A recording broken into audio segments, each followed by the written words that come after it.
Welcome back to the last hour of our show. In fact, this is Friday Night Live, TNT Sports' new partnership with talkSPORT, because every Friday, myself and Darren Bent will be joined by some of the biggest names from TNT Sports to discuss what promises to be another pulsating season. Football is back, and TNT Sports is the only place to watch everything big competition, with over 700 matches broadcast live from elite European club football to English domestic league and cup competitions this season. Still to come, we're going to be joined by two-time Premier League winner Joleon Lescott, head of Man City against Spurs. That's tomorrow. You can watch that one live on TNT Sports or listen to it live on talkSPORT. And we're bringing you team news from tonight's massive game between West Ham and Chelsea. But now we are delighted to be joined in this year by our friend, former England and Lions winger. We had him in the studio last week. He was so good, we said, get him back. And they went, fine, we will. Ugo Monye is here. Hello, Ugo. Good evening. How you doing? Oh, good, very well. Look at you, all Adidas up. Ah, classic me. If people listened to last week's show, I do have a problem. Okay, talk to me. Because there is a big no-no that's being committed here. A big no-no. Do you know what I'm going to say? Yeah, but we're not. Yeah, but you understand what I'm saying? I understand. Okay. I won't say because I'll get you in trouble, but how did that happen? I mean, that's a huge no-no. I know. Yeah. I can't say it because our listeners... Because if I said you've got Nike tracksuit bottoms on, that would be awful. Oh, hypothetically, that would be terrible. So what would happen, Benter, you're a fashion guru, what would happen in that scenario? But I know him. He's a fashionable guy. He smells great. He does smell... He looks great. Yeah, looks great. He wouldn't do that. I know he's better than that. I wouldn't. He wouldn't do that. Addy till I die. Exactly. It's lovely to have you in the studio. Are you all right? You had a good week? I've had a really busy week, actually. What have you been up to? What have you been doing? Been up in Sunderland quite a lot. We've got the Women's Rugby World Cup kicking off tonight. We're going to talk about that in a bit, yeah. Which is great. So, been up and down. No, it's been a lovely week. Oh, okay. Well, thank you for coming in. No, We've got lots to talk to you about, obviously. Let's start with your club, Arsenal. Oh, how right? good. What do you make? They've stolen all the headlines from Spurs this week. They basically hijacked their move for each year. So what have you made of how your club have dealt with that? What's happened? What's been in the news over the last 7 days? I think the headline's not so much the signing of Eze, it's just the timing of it. Yeah. And when you look at the choreography and the timeline of it, because we announced the re-signing or extension of Trossard, and I was like, hang on a minute, because last week we had to sell to sign, and then Trossard's come and was like, Eze's done.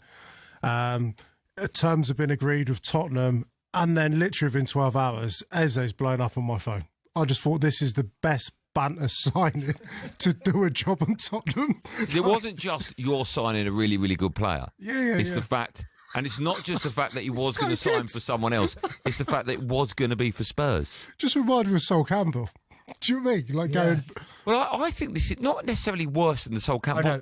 It's not worse. The Sol Campbell one's horrific. But why this is so close is because it from what I understand, it was all signed, sealed and delivered from Spurs with regards to the clubs that agreed the fee. Yep. I was under the impression that the player and the clubs had agreed personal terms. Correct. But Palace said, you can have him in a minute, but not yet. He's going to play a game. And then he never did play that game because Arsenal came in. So Spurs should have had it tied up before that game. They should, but then where does the fault lie? If you're desperate for a player and after Maddison been out for ACL, just get it done. Get it done, move for him. Everyone knows he's an Arsenal fan. We know his history. He was formerly at Arsenal. Just get it done. Get your business done early. And I sound like a hypocrite because Arsenal ain't got their business done early. But the way we've swooped in and snatched a player from, I was going to say a rival. They're not. They're actually not. Well, they are rival. They are rival. Geographical rival. Oh, come on, they are. In terms of quality, they're not a rival. They were more successful than you last season. Yeah, and I heard your debates last year, and I tend to agree with you. They did win a trophy. They are a rival, come on. I know there's that North London divide, but they are still a big rival to you. They've looked a lot better from what I saw of them in the Super Cup final and in their opening game. Yeah, okay, that they've got better, but in terms of the history, the stature of a club, like we're a million miles off, and I'm thrilled that Eze has joined a club that's genuinely can compete in the Premier League as well as in the Champions League. I was saying to Andy there that, because you're right in terms of getting your business early, but the way that this has kind of all come about tells me that Eze never really wanted to join Spurs. Because if you want to get it done, you want that move, you want to go and play in the Champions League, he probably himself would have got it done a while ago and gone, do you know what? I've had my medical, let's get it done. But the fact that he was waiting told me there's something that wasn't quite sitting right with him. And then, of course, as soon as Arsenal come, he's like, yes, here we go. From my understanding, I mean, everyone knows the World Cup year. And for him to be able to get his best opportunity of going to a World Cup, he had to leave Crystal Palace. I think he got a little bit of cold feet when Arsenal got a bit of cold feet and showed a bit of disinterest. And for him, the next best option would have been Tottenham. The minute Arteta picked the phone up or Berta picked the phone up, it was over. Yeah, I agree. Because his heart is Arsenal. Did you see that? Do you reckon it's one of them where he's starting with the dotted line, if the phone's gone Arsenal, he's gone, gotta go. Sign it Mickey Mouse. That's not my signature. Nothing to do with me, that one. Did you see that stat over the last 24 hours that Arteta has spent, since he's been manager of Arsenal, just over 1.1 billion euros? It's a lot of and in that same time, Pep has spent less. Yeah, it's wild. So I mean, you need a return. You need Facts. a return, right? You've just signed Eze. I think he's a great player. Yeah. Right? Benty was talking yesterday. Arsenal fans were phoning up saying it might be the missing piece of that jigsaw. Do you see it as, okay, no excuse? If we have a season where all our important players stay fit, Declan Rice, Bukayo Saka, etc. I mean, there's some big names, Saliba, there's some big name players in the Arsenal team. Do you think there's no excuses now? No, we're out of excuses. We're out of excuses, 100%. The evolution of this Arteta side, finishing second, that was like an achievement. 2 years ago, we missed it. And then last year, I felt like we had to win it at that point. Now we've invested so much. And then the critical piece was finding a striker. We've now got Gyökeres, now signing Eze on top of that. Of course, injury dependent, but that's just luck. And everyone gets injuries. We should stop whinging about it. We've never had a deeper quality squad at Arsenal over the last few years. This has to be the year where we deliver. My only thing with that, right? And Sorry. What? Just in a sentence, what's deliver? Because you don't mean FA Cup and League Cup, do you? No, Premier League or Champions League? It's the Premier League, yeah. My only thing with that, because you're talking about the money he spent, and they both spent a lot, and he spent more than Pep, right? But look where Pep's coming into. Pep's coming into a team where it was. Oh, you've got no argument here, Ben. Well, no, okay, but it has to be coming at some kind of relevance. So Pep goes to Manchester City. They've already won the Premier League twice with, in recent times, Pellegrini, Mancini a little bit before that. He won the treble. No, my point is that you can't compare their times in the Premier League, because Pep's come in and he's coming off the back of teams winning trophies. Arsenal, he came in off the back of finishing 5th, 6th. Then he had 2 8th finishes. But in that time, Pep has spent around about 900 million euros and won the treble. Yeah, you've spent more and won nothing. Because we had to spend more. Because but you've won. Come on, there's no. But there is, because if you won maybe. Since he started building, if you won 3 FA Cups, 2 League Cups, got to the final of the Champions League, I'd agree with you. No, but I get it. But their starting points have to be different. Arteta had to be so much and to spend more because the team was so much poorer. Pep's coming at a decent level. See, I agree with your argument because he changed expectation. We went from a club that always wished and hoped to now we have to expect. Exactly. But now we're 4 years in. Now we have to win. The argument is it's a brand new paragraph, it's a brand new chapter. We've gone from a team just hoping we can compete to know we can compete to consistently competing. We're bored of competing. We have to win. See, I said to Benty this morning that since that stat was made, you haven't won anything. And Benty went, you won the FA Cup. And I went, no. The stat is all about spending. So since Arteta has started to buy players, he hasn't won anything. Agreed. And I guess going back to your point in terms of the starting point, and I think that is a fair argument. If from that starting point when Arteta came in, we could forecast, say, he spent 1.1 billion and have an FA Cup, we'd say it's unacceptable. Well, you had the FA Cup before you started spending money. That's my point. Yeah, okay. So since you spent that first penny, you haven't won anything. If United, City, Liverpool, if anyone else did that and had our lack of silverware, we'd be both bantering them. Yeah. I do think, and it pains me to say it, if Isak stays at Newcastle, in my head, you're favourites for the league. Fact. Although Man City fans will be shouting the radio, what you they look good. It's cool because we got Joleon coming on, and I've got a lot of questions for him in terms of where City are, which is quite interesting. Well, let's pause that football conversation for a moment because as we've got you in the studio, it's only right that we touch on some rugby. You mentioned when you came in, the Women's World Cup gets underway tonight. England, they get things started with a game against the USA. Yep. That's at the Stadium of Light, obviously in Sunderland. How much are you looking forward to this getting underway? England, they're strong favourites for the whole thing, right? Yeah, they are strong favourites. They're the world number one. They're playing at home, and everything around this tournament has been world record breaking. 375,000 tickets been sold. The finals already sold at 80,000, which is a world record. So we know an appetite. There's a thirst to get behind the team. It's about delivering now. They've lost the last 2 World Cup finals, unfortunately, off the back of being like on a 27-game winning streak. It's remarkable the form they're into. But the Black Ferns, who are the world champions, the New Zealanders, they're an unbelievable tournament team. They always come into the tournament, maybe not red hot, but just know how to navigate their way through a tournament. Can I ask, there was a time in this country not too long ago when people didn't take women's football too seriously. Yep. And then, of course, we know what the Lionesses did. They won the Euros here in our own backyard. And now everyone absolutely loves it. My kids, I've got 2 girls, one of them plays football. It's, it's chalk and cheese, completely different. Where is women's rugby at the moment? It's probably never been in a better place, especially in this country. I think we've been the flag bearer and paved the way to put pressure on other unions to invest more. We're seeing, going back to the Arsenal conversation, we've invested heavily and we're seeing every bit of result. We've won the Six Nations the last 7 times, 4 Grand Slams in a row. They're the world #1. To be able to host an event like this, not off the back of goodwill, but because of how good they are. I think they're one of the best sports teams, male or female, on the planet. I'm not quite sure anyone who's got a record like what they have. Oh, wow. I go back to 2010 when we last hosted the World Cup. And the final was held at my old club, Harlequins, the Twickenham Stoop, and we had a world record of 14,000 who turned up for the final. 15 years on, we're selling out the Allianz Stadium, 82,000. So the game's never been in a better place. Okay, how long? I know nothing about this, right? That's so great. Excuse my ignorance, but that's why you're here to answer my questions. How long does the tournament last for? So the World Cup final is on the 27th of September, so about 4.5 weeks. So it's a condensed tournament. Thick and fast. All of the home nations play this weekend. We've got England playing tonight, Wales play Scotland tomorrow, Ireland play New Zealand, play Japan, on Sunday. So we'll get to see plenty of that. Men's football, very tribal. When you go to a match like Arsenal Leeds, Yeah. sometimes it can be a bit naughty, shall we say. But when you go and see women's football, I feel it's more of a friendly and familiar atmosphere. Same for rugby? You'll get exactly the same. You don't really see trouble in the men's No, game. you don't. But the age demographic, what you'll see tonight at Sunderland Stadium of Light, is loads of families, loads of mums, loads of dads, loads of kids. It will be amazing. It will feel like a festival. It's a real celebration rather than you'll have USA fans sit next to English fans. You'll have Kiwi fans, South African fans, people whose teams just aren't playing. They just want to see the best players in the world, and they'll be on show tonight. All the matches live on TNT Sports, of course. You're listening to me, Andy Goldstein. Ugo Monye is here. We've got Darren Bent. This is Friday Night Live with our friends at TNT Sports. More from the 3 of us right after this, live on talkSPORT.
This is the talkSPORT Goal Show. It's the show for the fans. It's done by the fans.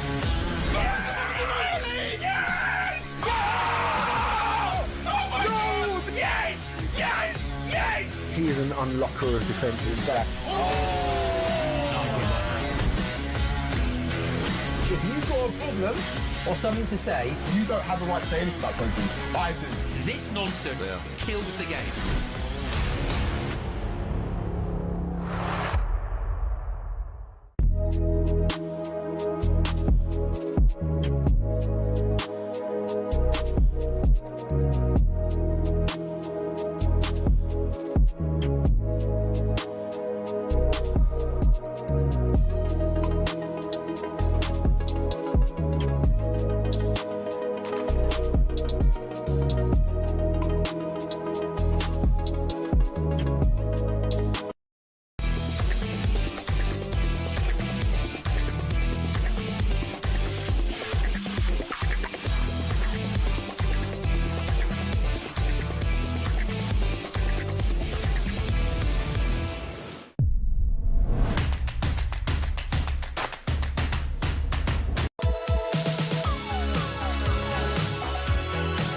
Listen to Friday Night Live, TNT Sports, new partnership with talkSPORT. It's me, Andy Goldstein, Premier League 100 club member Darren Bent, and TNT Sports pundit, former England winger, and single Ugo Monye. How's your love life at the moment, all right? Yes, okay. All good? Really? It's such an idiot.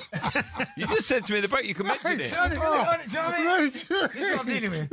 Every day. Every day. Wow. Still to come, we'll be joined by the magnet, Danny Murphy, live from the London Stadium ahead of West Ham against Chelsea. It's live on talkSPORT tonight.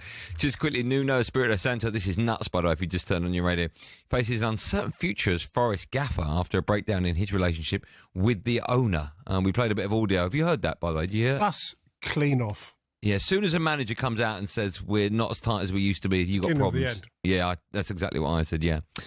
Spurs go to Man City. It's at 12:30 tomorrow, a game that you can watch live on TNT Sports, also listen live on talkSPORT. The City boss, Pep Guardiola, has been speaking to the media ahead of that one. He was asked if they're looking for revenge after being beaten 4-0 by Spurs last time out. No, it's just another opportunity of revenge. There's no sense. So always... The Spurs have been a tough opponent for us, but this is a completely new season, and so what happened in the past, in good or things, is past. It's a new season, new vibes, and the game will be hopefully like last season, the first 50-20 minutes, that we create a lot to go get comfortable winning, and after, because the Spurs always have been a really, really good team with a good players. Let's look ahead to that game now. We're delighted to be joined by a two-time title winner with Manchester City TNT Sports pundit Joleon Lescott. Hi, Joleon. Good evening. Good evening. Thanks so much for coming on. Listen, we've got lots to talk to you about. With regards to Man City, it's a big game at the weekend. We'll find out a bit more about them. But we saw just how good Man City were last time out, last weekend. Liverpool, one of the favourites. They looked a little bit shaky at the back. Arsenal, they got a lucky win at Old Trafford against Man United. But I thought out of the three favourites, Man City produced the goods. Do you think they're going under the radar a bit?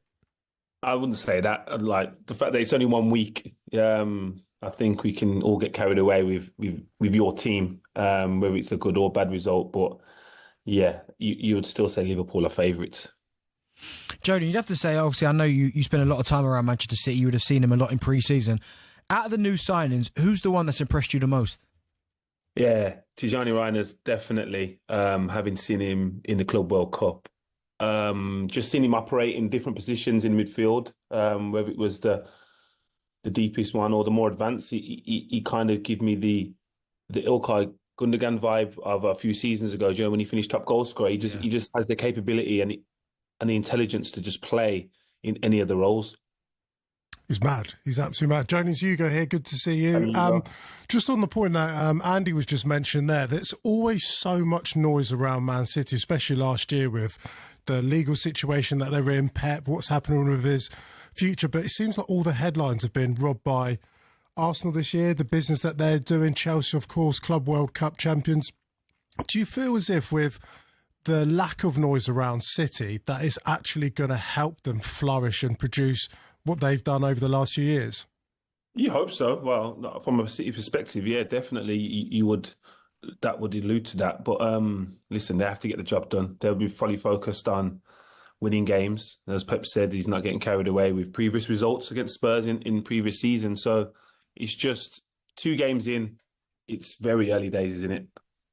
John, how important is it that Ruben Dias signed a new contract extension? Because when him and Stones are fit as a pairing, they're probably one of the best in the league, if not the best. So how important do you think it was for himself personally and the club that he signed it?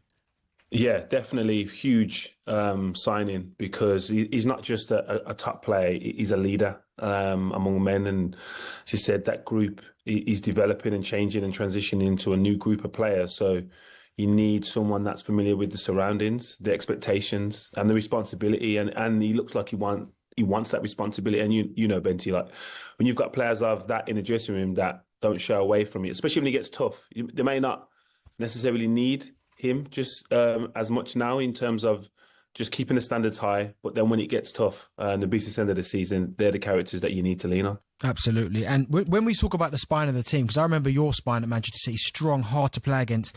You look at the goalkeeper situation now, we don't know what's going on with Edison. But obviously James Trafford has come in for a lot of money. Really, really good goalkeeper. Probably expecting to be the number one, if Edison goes, of course. You got faith that he could be your, not so much the missing link because Edison's been so good, but do you think he's the right man to be in goal for Manchester City? Yeah, definitely. Having worked with Traff, I know his capabilities. He'll thrive on that opportunity, given it. He definitely would have gone in there believing he could compete with Edison.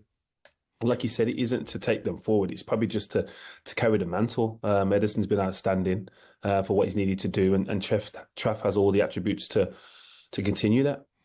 Joleon, can I ask you about a position you know really well, just defence? Why is it that it feels like the Premier League defences seem to be struggling so much over the last couple of years? It's a funny one, because I think coaches now are taking individual attributes away from defenders. For me, like we ask forwards to express themselves and play to their strengths, where teams and setups seem to be like, well, this is how I want my team to defend. Well, not every player is situated to or has the attributes to defend the same way. But we don't. It's funny because we don't ask forwards with different attributes, wingers with different attributes to play the same way. You expect them to figure it out, where defenders, it's like, oh no, we all want you to play a high line or relatively high line, and then kind of react. And as I said, some players are more comfortable sitting a bit deeper, going 1v1, slowing the attack down. And as I said, I think it's taken for granted the attributes defenders have. Good question as well. Just a quick word about Man City's opponents, Spurs. Do you feel a bit sorry for them this week? So it's not done. I don't know if I feel sorry for them, but yeah, it's very frustrated for them. Very frustrated. Would that be on their minds if that was your club and it wouldn't nothing to do with the players when they cross that white line? No, because if you're the player that he was coming into kind of position, you'd be thinking, well, I need to show you why you don't need him. Do you know what I mean? So you would just use that as motivation in a positive way. What are the aspirations for Tottenham this season? I think to be a lot more consistent in the league. I'm not going to get carried away and say they need to be challenging for the title or anything like that. They like to think they won't be looking over their shoulder in terms of where they finished, and just being very competitive and not being, I'll probably say, winning the games they're expected to win a bit more this season. I think they haven't done that in recent years. Again, what relating to Ugo's question, I think the previous manager asked them to defend in a way that didn't suit everyone, and that kind of nullified how far they could go. And as I said, I think Thomas Frank is a different type of manager, and it'll have a little bit more balance to the approach. Last one for me, Joe. I just want to quickly touch on one of your old former sides, Everton. Didn't look great against Leeds last week. In fact, I thought they looked a lot worse than I thought they were actually going to. You worried about them at all? No, you know David Moyes really well as well. You worried about them, or no? Do you think they'll be okay? Yeah, I think they'll be fine. Listen, I'm probably not as finished as high as anticipated before the season started, but in regards to last season, I don't see them finishing down the bottom. I definitely think there'll be progression there. David Moyes works wonders with any kind of squad in regards to small or tight-knit groups, so I'm sure they're looking to sign players. Jack is really excited to go there and stuff like that, so I'm sure they're going to get a better version of him, get more game time. Yeah, there's so many great places you can go to see some brilliant events this weekend. We talked about the Etihad. I know that Arsenal are taking on Leeds, but the biggest event has to be at the Jägermeister tent on Sunday at 6 p.m, right? 6 p.m, 6 till 7. It's now down there, guys. you do? You're performing at Reading Festival, right? I'm not singing. I'm DJing, yeah. I'm DJing. What does that involve, DJing? Selecting a bunch of songs and playing them for the crowd. But now, Majestic there, we was working together a few weeks ago and he gave me the opportunity, so I got to give him a shout out and a thank you. That's nice. You enjoy it, do you? Oh, I love it. Absolutely love it, yeah. So, yeah, I'm just going to do some editing in a minute now when I come off the phone before the game starts. Okay. All right, don't blame us. That's the ticket's still available. It sounds like it's going to be an unbelievable evening. It's a sellout. No, it's a sellout. There's no ticket. I'm joking. You never know, right? Yeah. Tickets still available then. Only a few at the Jägermeister 10. That's Sunday at 6 p.m. at the Reading Festival. Joleon, thanks so much for coming on. A real pleasure. What will the score be? Let's finish with that. What will the score be? Man City against Spurs. How do you see it going? I'm going to say 2-1 City. Okay.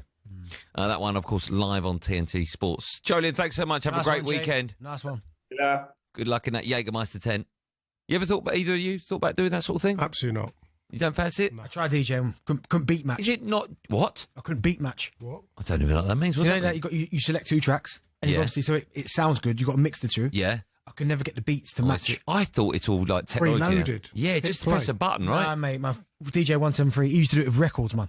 No, my mate, it's a running joke. My friend Ozzy. Sounds like a bust, doesn't it? Shout out Ozzy Foster, DJ 173. I used to watch him at work with records, man. I don't know how. Old school nowadays. Just press a button, select your tunes. Hard, man. So hard to do. Oh, yeah, let me find that violin. You're listening to Friday Night Live, TNT Sports, new partnership with talkSPORT, where every Friday myself and Darren Bent will be joined by some of the biggest names from TNT Sports in what promises to be another pulsating season. Still to come, we'll, of course, bring you the team news for West Ham against Chelsea as soon as that is in. But first, it's time for No Googling. Yeah, you like that?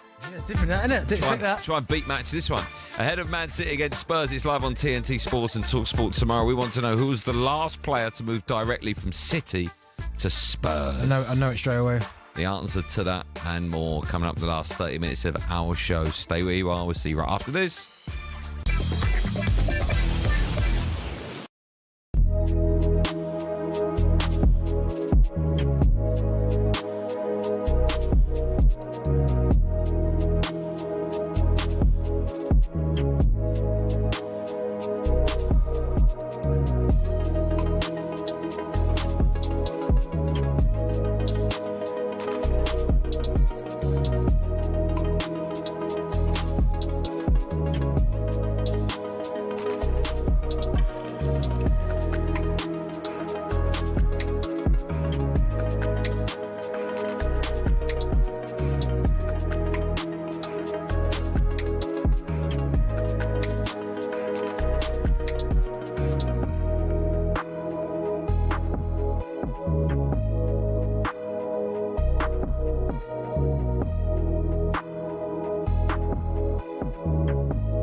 We start with an interesting admission from Nuno Espirito Santo this afternoon. Yeah, it's not so close. It's not on a daily basis.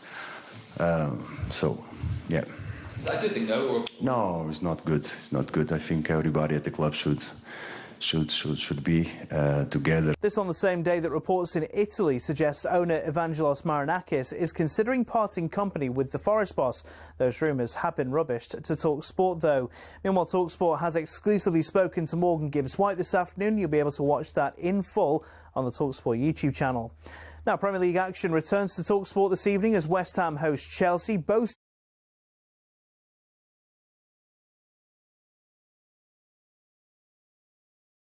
are difficult. The Premier League just started, so you can see that they are trying to find some solution in the same way we are doing. Kickoffs live at 8 o'clock. Phil Foden and Rodri have both been past fit for City's clash with Spurs tomorrow. This as Ruben Dias has signed a new contract with City lasting until 2029. The game at the Etihad is live and exclusive to talkSPORT tomorrow lunchtime. And Eddie Howe says he'd have rather had Alexander Isak in his squad this season than Newcastle air their dirty laundry throughout the summer. I don't think it had to be this way. It's disappointing that I'm having to sort of discuss it every press conference at length.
Friday Night Live on talkSPORT with our friends at TNT Sports. Me, Andy Goldstein, Darren Bench alongside. Go on. Go on. Go on then. Mr. Monye's here. Hugo to his friends. Before the break, I asked the question, who's the last player to move directly from Man City to Spurs? Bentley got it. Adebayo. Emmanuel Adebayo. What year was that, do you reckon, lads? Have a guess. Round the whole length of the season. The whole length of the pitch. What year do you reckon it was? 06? No. It was late in that. Much late. Well, not much later than I'd say 2010 or 11. 12. Yeah. Ooh, 12. okay. I can get your reaction to this. Bit of breaking news this evening. talkSPORT understands that Nottingham Forest have an emergency board meeting planned He's gone. following Nuno's comments today about the breakdown in his relationship with the owner, Marinakis. There are now questions over whether he will be in charge for that game at Palace on Sunday. Now, usually when you get an emergency board meeting, that's the beginning of the end, Bentley. Well, the emergency board meetings to draw up solutions and replacements, but now I'd be gutted because he's with Nuno Espirito Santo. I mean, he's done wonders at Nottingham Forest, where he's taken that football club as well. But this owner's eccentric. Do you know what I mean? So if he's not happy with something, he'll make it known. But I tell you what, if you're West Ham and things don't go well, they could do a lot worse than get Nuno, because they can't play the way that West Ham play football with the players they've got. They can't play that expansive football that Potter wants them to play. Like, it might change. Whereas Nuno, sit on the counter-attack. Tell you. Big Ange, I mean, he's available. Can you see that happening? I'd love it if Thomas Frank went there. How funny would that be? Good luck getting out of this building tonight. Oh, that would never. I don't think Thomas Frank would ever do that. He wouldn't. But for Nuno, he's delivered so much. Yeah. What, Oliver Glasner? Can you imagine if he went there? That would be wild. That's worse, Glasner. That would be. Oh my God. Ugo's face there. Oh my God. I think the world would explode if that happened. Anyway, we'll get more on that a bit later on. In fact, from us at 7, Hugh. Who, me? What? Me? No, Hugh Wasserkoff. Okay, yeah. We'll host live coverage of West Ham against Chelsea. That one kicks off at 8 p.m. We can look ahead to that game now as we're joined from the London Stadium by the former Liverpool midfielder, your co-commentator on talkSPORT tonight, as we say hello and good evening to the Magnet, Danny Murphy. Smurf, good evening to you. Good evening, boys. It's been a while. What a pleasure to speak to you both again. How was... Oh, you don't even sound like you mean that. How was your summer? Was it all right? I did actually mean it. Oh. I did actually mean it. I think it's because I'm so sarcastic normally. You just expect it. How was your summer? Did you play a lot of golf?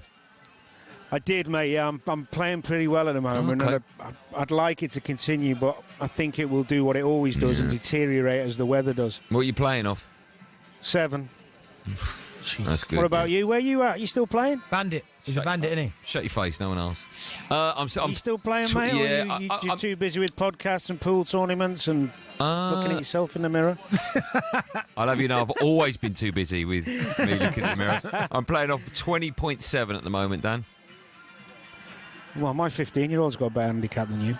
All right, well, it's not competition. I bet he hasn't got his own Life's drive time show, has he? Hey? No, not yet. Right. Or his own hair products going into supermarkets. By the way, all over 3 weeks country. that comes out. I'll send you a... Actually, I won't bother. Right, listen, let's start with this game tonight. We'll have team news soon, fingers crossed. Very early on in the season, but already, I mean, it's nuts to say this, already it feels like such a big night for West Ham and Graham Potter, doesn't it? It does, mate. Yeah, I mean it's disastrous start for them. Not just losing the opening day, but the way they lost. 3-0 capitulation in the second half. I do feel for him a bit. You have to look at the tools he's been given. I mean, they've hardly spent. They've brought a couple in, but they've let arguably their best player or joint best player, Kudus and Bowen, isn't it? Kudus go. Yeah. And they've not brought in anyone who can fill his boots. And if anything, at the end of last season, the talk was, how can we improve this squad, not make it worse? So, West Ham fans have been craving for a certain type of football for quite a long time now, and they're not seeing it yet, are they? And I think, as I said, it's a tough one, because any manager worth his salt needs some help to get the players in and give himself a chance. On the flip side, Murph, Chelsea, I mean, Enzo Maresca's been talking about he needs another centre-back, which is crazy because they've got so many signings, they've brought in so many. But I thought against Palace, opening day of the season, looked a little bit tired. It was a long season last season with the Club World Cup. They'll be looking at this fixture thinking they should win it, really. If all their players that show up, they're big players, they should win this one. Yeah, I mean, they'll want to get back on. They'll want to get on track and get their first win. They had pretty good opportunities against Palace without too many clear-cut, but their stats were pretty good in terms of getting into the final third. So they'd hope to, if they had that much domination tonight, they would hope to win the game. I think you give them a little bit of leeway, like you said. I mean, I think someone said they'd only been back a week before that first Palace game. And I don't know how you found it, Benty, but I always needed at least 3 or 4 weeks to get anywhere near.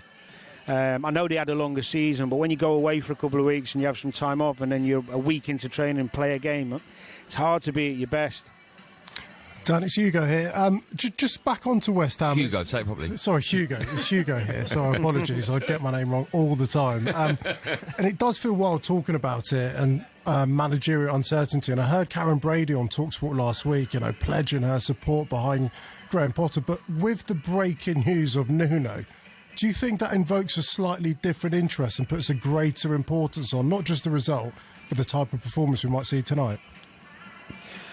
Do you know what? It's a strange one, because if Chelsea come in and win by 4 and rip them apart, they ripped them apart here last season, if my memory serves me well. If they do that, then that conversation's going to gain momentum. I don't think it should. I really don't, because I don't think Nuno can come in here and wave a magic wand and make these players something they're not. He's had a bit of money to spend at Forest. They brought in a lot of players over the last couple of years. So I hope that doesn't happen, but it wouldn't surprise me. You know what football's like. Look, if West Ham were to dig out a 1-0 here tonight, or draw and be unlucky and play well and the fans clap them off, that conversation we won't hear tomorrow.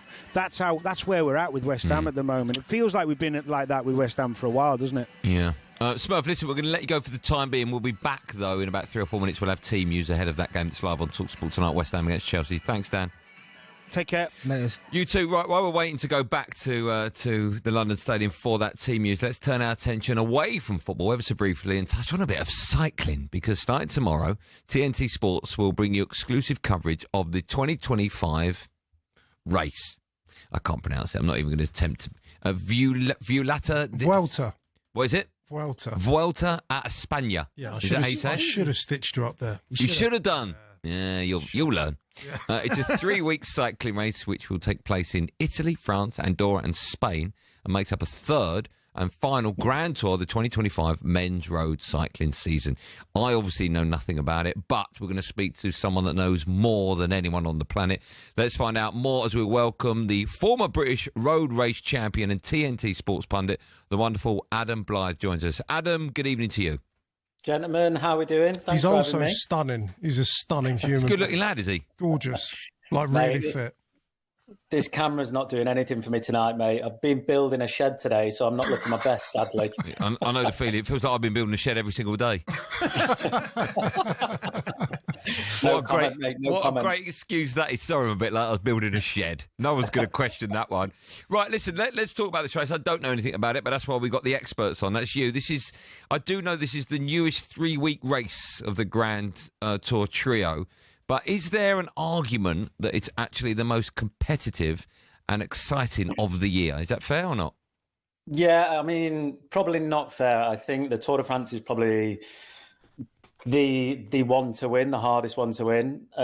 Before that, you have the Tour of Italy, the Giro d'Italia, and then lastly, you have the Vuelta a España, which is coming up. The Vuelta is generally, it's a target for a lot of the riders who don't do probably the Tour de France, and if they do the Tour de France and they have a crash or something happens, illness, they'll generally then focus on the Vuelta a España. So that's where we get the competition coming along. Not the Tadej Pogacar of the sports, the real goats, but you do have a lot of riders that may not have got the result they wanted, as I said, in the Tour de France, and then they come to the Vuelta to try and win one of the 3 Grand Tours. So it does lend itself to a lot more aggressive racing in terms of the big goals done in terms of the Tour de France. So let's go and see what we can do at the Vuelta. Let's go and push the boundaries of how much we can really hurt ourselves. So it is a good one. It's an exciting one to watch. It's exciting. It's brand new. It's the first time it started outside of Spain. And correct me if I'm wrong, but does this type of race lend itself to the hilly riders, the one that have absolute max output? Because a lot of the stages end quite high, isn't that right? Yeah, mate. I think there's like 11 stages that are above 2,500 meters where they finish on. So wow. I think there's 5 or 7 stages, which is around 4,500 meters of climbing, which it's like half of Everest. So basically you climb up to half of Everest up to base camp on one day, and there's 21 days of racing. So yeah, it's hard. It suits the hilly riders. It suits the riders that are 55 kilos that can ride at 180 beats per minute for 4.5 hours if they need to. Can you convert those metrics into something that we can understand? Because 180 beats per minute, I know that's insane output when you're 55 kilograms, but to your average person that goes to the gym, what does that look like? What does it feel like? It's basically... I've got ChatGPT next to me if you want that. That might be helpful, yeah. It's quite difficult. Unbelievable question. Imagine going for like a steady jog on a treadmill for 3 hours, and then for the last hour and a half, you run 3 or 4 miles an hour quicker, and you have to hold on to that for as long as you can. These guys do it, but they're running at first, and then they're basically like sprinting not sprinting, but pretty much close to sprinting for a good hour and a half at the end of the stage. And that's not every day, but I'd say roughly on average, it's around 4,000 calories these riders will burn in a day. So it's a lot of effort. How much are you training for something like this? Because I get it, not everyone building a shed. That's how much you're training. Everyone can just rock up and do it. But that sounds so tough. So how long are these riders training for an event like this? Start of the year. So winter training generally starts in November. That'll come back around until, if you're doing the Vuelta, you start with the winter training, and then it'll slowly build up on probably average 30 hours a week, I'd say. A couple of steady weeks in there that might be sort of a 15-hour week. But yeah, 30 hours a week on average. Ramp it up to maybe 40 hours on a big week, 45 hours in a big week. But it's pretty much from November all the way around till they are now, with obviously training for different aspects. So doing hill efforts, doing sprints, doing time trial efforts. There's a lot goes into it, but it's non-stop. Wow. And it's not just, it's like with every sport that's a professional sport. It's not just when you get back, when you do the training, you get back off the bike, you've got to weigh your food, you've got to make sure you're eating not too much. Weight's such a big thing that a lot of riders come back, weigh the rice, weigh the chicken, no fats, can't have a drink in the evening. So it's not just the physical effort of training, but it's the mental aspect of getting back off the bike and going, I'm buzzing for my 100 grams of rice and 50 grams of chicken or whatever it is. It's brutal. Sounds like Bentley when he's down on the 14th floor in the canteen. Listen, Adam, you know what? I'll be honest with you, right? This wasn't my bag at all. You've totally sold it to me. I know it's live over on TNT Sports. It starts tomorrow, but I'll definitely be checking it out because it sounds incredibly grueling, something I need to see, actually. You've sold it really well. Yeah, get stuck in, mate. It's good. And, just get on your bike. Give it a little go. See if you can get up to 4,000 calories. See how long it takes. Yeah, don't push it. Adam, thank you so much for your time. Enjoy it. Thanks, pal. Gents, pleasure. Take care. Thanks, man. That all kicks off tomorrow live on TNT Sports. That sounds incredible, doesn't it? I think I'm right in saying the team news. There's a massive game of football tonight. It's live on talkSPORT. Struggling West Ham, they take on Chelsea. The team news has just landed. Jim Proudfoot is watching for talkSPORT. He's your commentator, and he has everything we need to know. Jim, good evening to you. Andy, a very good evening to you. A 1 change for West Ham and 3 for Chelsea after their respective results last weekend. Thomas Souček coming back in to replace Guido Rodriguez in the heart of the West Ham midfield. Chelsea have Malo Gusto in for Reece James. Tosin's back from injury to replace Achiampong at centre-half. And there's a first Chelsea Premier League start for Liam Delap. He replaces Jamie Giddins with João Pedro moving wide. So West Ham United give a home debut to Hermansen in goal. Tojibo, Kilman and Laguerre the back 3. Wan-Bissaka, Ward-Prowse, Souček and Diouf, who also makes his home debut at left wing back. And then Paquetá in support of Bowen and Fulkrug, who's still preferred to Wilson up front for the Hammers. For Chelsea, Sanchez in goal, Gusto, Chalobah, Tosin and Cucurella, Enzo and Caicedo, Neto, Palmer, João Pedro and Delap up front, which means Stevo, the young Brazilian who made his debut last weekend, is still on the bench. Danny Murphy's alongside me. As you know, the build-up starts at 7 and we kick off at 8. Can't wait for that one. Thanks for that, Jim. Up next, Darren Bent will be going head-to-head with former England and Lions winger Ugo Monye in DB versus TNT Sports.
Yep. Yeah, okay.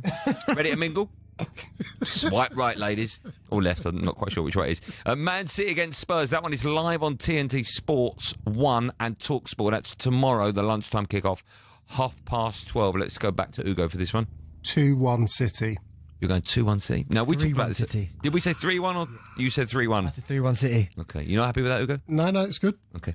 The last one is live on talkSPORT. That's Monday night, 8 p.m. A huge game of football for so many reasons. Newcastle v Liverpool. Bentley will stay with you for this one. I've said 2-2. I've got it written down here. I've got 2-2. I think this is going to be Desmond nuts. Douglas, both of you. Desmond Douglas, yeah. Okay. So there you go. We'll find out how you both get on in next week's show. Now, Ugo, you're not in the studio with us next week. No, I'm not. But let me just say, for the powers that be that are listening, if for whatever reason whoever we book lets us down, you are my number one choice. You are an absolute joy to work Your with. first reserve. Thank you. That's the nicest thing you've ever Super said sub. to me. Yeah, I'll take it. Thank you so much for your time. Thank you. It's been a real pleasure, as always. Benny, you have a great weekend. I'll see you. Working Sunday. I don't care. 4 p.m. I'll see you on Monday. Hugh Wisnencroft takes over from us. Live commentary of West Ham against Chelsea is up next. A reminder that TNT Sports have live coverage of tomorrow's lunchtime kickoff between Manchester City and Spurs. Thanks for listening. Thanks for watching. Have a wonderful weekend. Be safe, everyone. Be safe.